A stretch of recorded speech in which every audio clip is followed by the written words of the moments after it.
mais dans l'œuvre complète de la croix dont je suis en train de parler. C'est pas simplement ce que Jésus a fait pour nous, mais c'est ce que Jésus a fait de nous. Jésus a pas juste fait quelque chose pour nous, pour notre compte, pour notre situation, mais Jésus est rentré dans notre nature.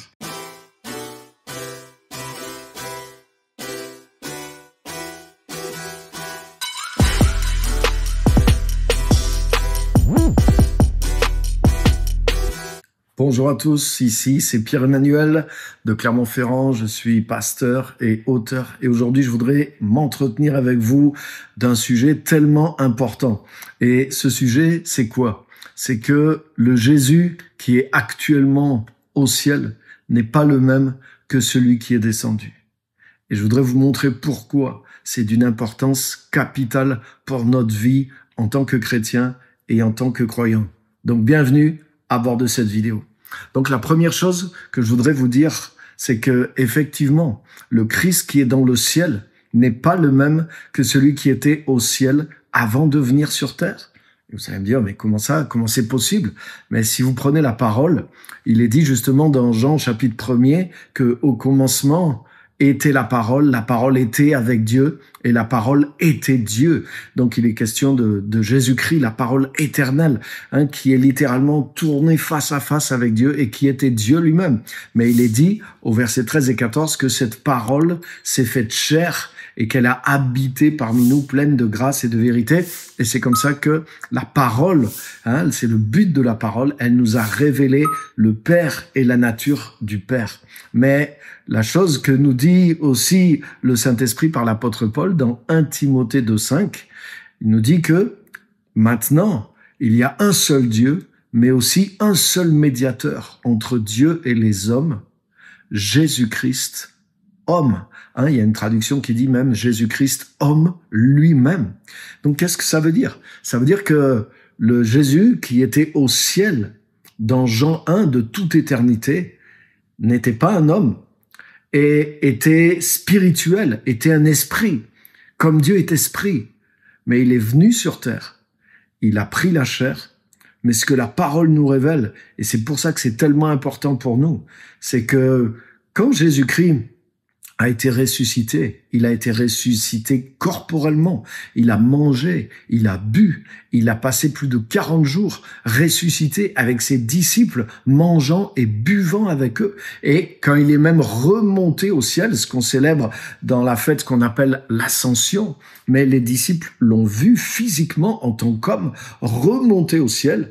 Et la Bible nous dit, il s'est assis à la droite de Dieu, mais 1 Timothée 2,5 le dit aussi, il s'est assis en tant que Jésus-Christ homme. Donc quand Jésus-Christ est descendu sur terre, il n'était pas un homme, mais en remontant dans le ciel, Christ est resté Dieu, mais il est devenu humain et il a amené l'humanité dans la divinité d'une façon éternelle. L'incarnation, ce qu'on appelle l'incarnation, le fait que Jésus soit devenu un être humain, le fait qu'il se soit incarné, c'est-à-dire rentré dans la chair, rentré dans la peau humaine, mais l'incarnation de Jésus-Christ est éternelle. Et aujourd'hui, il y a un homme qui est assis dans la présence de Dieu et qui règne pour nous dans la présence de Dieu. Et vous allez voir pourquoi ça a une importance tellement puissante sur notre vie.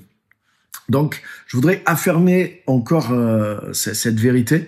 Vous vous rappelez peut-être par exemple que lorsque Étienne est lapidé dans le livre des Actes au chapitre 7 et au verset 56, il a une vision, le ciel s'ouvre pour lui et il a une vision de la gloire de Dieu. Et il dit ceci, il dit qu'il voit Jésus, le Fils de l'homme, qui est debout à la droite du Père. Il voit pas Jésus, le Fils de Dieu, mais il voit Jésus, le Fils de l'homme. C'est-à-dire, il le voit vraiment, l'expression, elle veut bien dire ce que ça veut dire. Ça veut dire quelqu'un qui est vraiment un être humain, le Fils de l'homme. Jésus lui-même, rappelez-vous, quand il a été arrêté et qu'il est interrogé par les Juifs, le Sanhédrin, et il leur dit, en vérité, je vous le dis, désormais, vous verrez le Fils de l'homme revenir assis à la droite de Dieu et revenir sur les nuées et les puissances du ciel. Waouh! Et ça correspond à la vision qui avait tellement bouleversé Daniel, Daniel 7,14, où il avait vu Dieu sur son trône, le Père, remettre tout le royaume, tout le pouvoir entre les mains d'un fils d'un homme, d'un fils d'homme, d'un fils de l'homme, c'est-à-dire d'un être humain. Et Daniel ne comprend pas. Et donc, vous voyez, tous ces textes sont là pour nous montrer que 1 Timothée 2,5 en particulier, que Christ, Jésus, qui est dans le ciel, est un être humain. Il est un être divin, mais il est un être humain aussi. Et en quoi c'est important pour nous? Mais si vous captez les vérités qui découlent de ça, mais ça va changer complètement votre vie et votre vie chrétienne. Et pour moi, le secret de la vie chrétienne, il est caché dans cette vérité. Donc, deuxième chose que je voudrais vous montrer dans cette vidéo et partager avec vous, c'est sur ce qu'on appelle l'œuvre de la croix. C'est-à-dire l'œuvre que Jésus est venu accomplir pour nous. Il est venu enseigner, prêcher, chasser des démons, mais c'est surtout en mourant pour nous, en ressuscitant, que Christ a accompli l'œuvre du salut. Et c'est ce qu'on appelle souvent l'œuvre de la croix. Mais je voudrais vous dire une chose, c'est que l'œuvre de la croix, bien qu'on l'appelle comme ça, en réalité, elle est en 5 parties. Et la croix elle-même, la crucifixion de Jésus, c'est que la première partie. En réalité, l'œuvre de la croix, ce que Jésus a véritablement fait pour le salut, pour notre transformation, notre pardon, etc., c'est dans ces 5 étapes-là.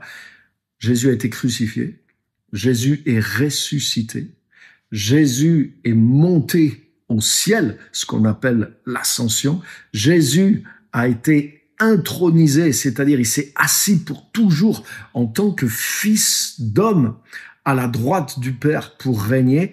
Et la dernière chose, il a répandu le Saint-Esprit à partir de là, élevé à la droite du Père.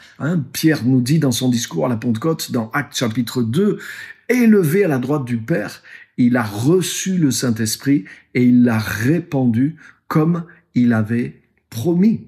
Donc, le Saint-Esprit qui vient, il est lié au fait que Jésus-Christ, en tant qu'homme, s'est assis à la droite de Dieu.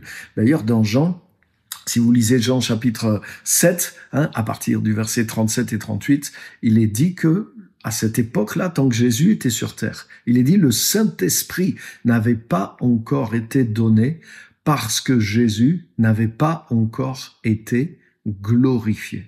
Donc, il fallait que Jésus soit glorifié. Pas en tant que fils de Dieu, mais en tant que fils d'homme.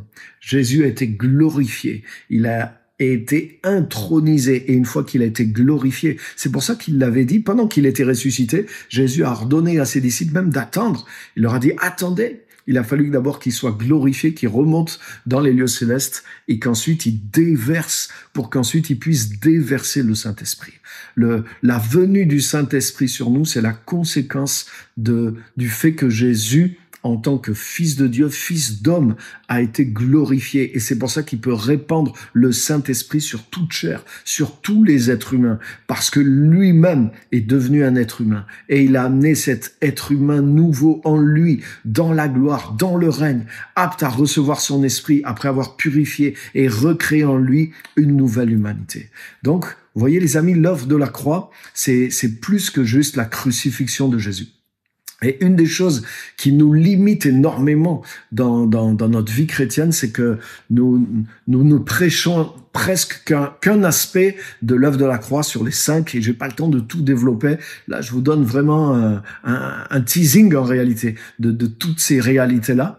Mais on prêche surtout la croix comme étant une transaction judiciaire. Et c'est ça qui nous limite tellement dans l'évangile. C'est-à-dire, Jésus est mort pour tes péchés. Jésus est mort pour que tu sois en règle avec Dieu. Comme si la seule ou la clé de la relation avec Dieu, c'est juste une histoire de droit, de justice, de loi, une histoire légale, et que Dieu est un juge. Mais Jésus n'a pas dit notre juge qui est au ciel, mais notre Père qui est au ciel. Ça veut dire Dieu est d'abord relationnel avant d'être judiciaire. Mais on a tellement centré l'évangile sur cette question de légalisme, de justice, et on voit la croix comme une transaction judiciaire. C'est-à-dire Jésus paye notre dette, donc notre dette est payée, donc maintenant on a un casier vierge qui est redevenu vierge devant la justice de Dieu. Mais voyez, le problème de cette vision des choses,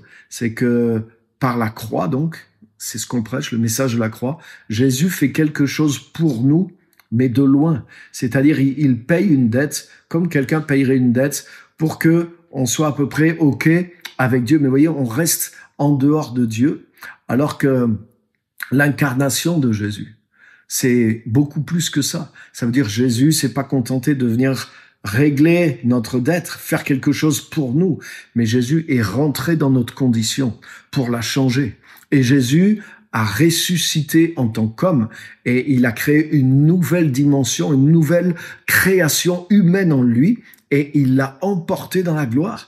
Jésus, après sa résurrection, aurait pu remonter dans la gloire céleste en tant qu'esprit. Comme il est descendu, la parole de Dieu s'est faite chair. Si Jésus était venu accomplir simplement une transaction légale, Jésus payait notre dette en mourant en tant qu'homme à la croix, mais ensuite il ressuscitait et il remontait dans les cieux en tant qu'esprit, en tant que fils de Dieu. Mais Jésus n'a pas laissé la chair humaine dans le tombeau. Alléluia. Il n'a pas laissé sa chair dans le tombeau de Joseph d'Arimathée, mais il est ressuscité corporellement. Il a mangé et bu, il a bien montré expressément à ses disciples, non, je suis pas un esprit, touchez-moi. Mais il a même dit à Thomas, vous connaissez l'histoire, mets tes mains dans mes plaies, dans mes cicatrices, dans mon côté, que je te montre que je suis pas un esprit, mais je suis réellement ressuscité corporellement. Et c'est tellement important, Paul insiste là-dessus dans les épîtres. Jésus-Christ est ressuscité corporellement. Il a mangé, il a bu devant ses disciples, devant ses témoins. Et quand il est remonté, l'ascension, il est remonté en tant qu'homme. Et quand il s'est assis à la droite du Père, il s'est assis en tant qu'être humain glorifié. Et c'est à partir de là que le Saint-Esprit est déversé sur nous. Jésus est pas venu juste régler notre cas juridique. Jésus est pas venu s'occuper de notre casier judiciaire, mais il est venu transformer notre nature. Il nous a réconciliés avec Dieu, c'est-à-dire il a changé notre nature pour qu'elle soit en harmonie avec Dieu. Il l'a unie à lui pour toujours et il a amené cette nouvelle nature humaine, cette nouvelle création dans la présence de Dieu pour toujours. Waouh! Et c'est ça la puissance de l'œuvre de la croix, pas simplement vue comme juste la crucifixion qui est le règlement d'une dette et sous un angle judiciaire, mais l'œuvre complète de la croix qui est une union, qui est, oui, la crucifixion, mais la résurrection physique de Jésus, son ascension, son intronisation en tant que fils de l'homme, assis sur le trône, glorifié, couronné à nouveau comme Adam et Ève pour gouverner, pour ramener le royaume de Dieu sur cette terre et glorifié, uni pour toujours dans la présence du Père. Donc, Jésus-Christ s'est uni à la nature humaine pour que ensuite il prenne la nouvelle nature humaine qu'il a créée qui a été créée par Dieu à sa résurrection et qu'il l'unisse dans la vie divine. Jésus, le Fils de Dieu, s'est uni à la vie humaine pour prendre notre vie humaine et l'unir à la vie divine. Et quand on commence à pénétrer dans la foi, dans ces réalités-là, on se rend compte que, waouh, le fait que Jésus-Christ, homme, soit à la droite de Dieu, mais ça veut dire que c'est pas juste quelque chose et c'est ça la différence. Si on a cette vision de la croix comme juste une transaction de loi, de justice légaliste, mais on manque l'essentiel. Parce que dans cette vision-là, on voit uniquement, voilà ce que Jésus a fait pour nous. Mais dans l'œuvre complète de la croix dont je suis en train de parler, c'est pas simplement ce que Jésus a fait pour nous, mais c'est ce que Jésus a fait de nous.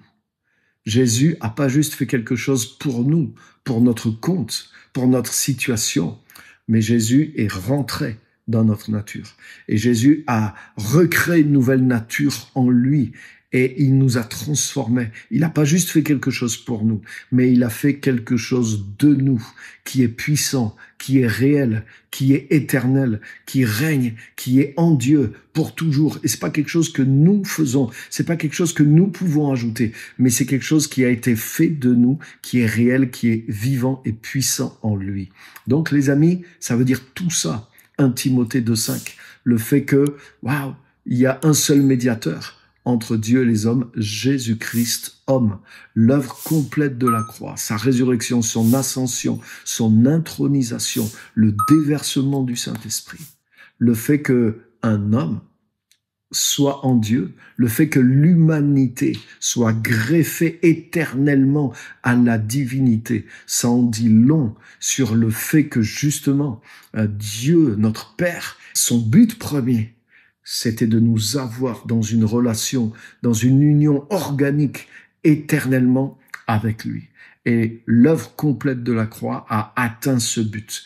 Et quand on le réalise, on rentre dans les réalités et la puissance de toutes les conséquences de cette œuvre merveilleuse de Jésus-Christ. Donc voilà ce que je voulais partager avec vous aujourd'hui. Que Dieu vous bénisse.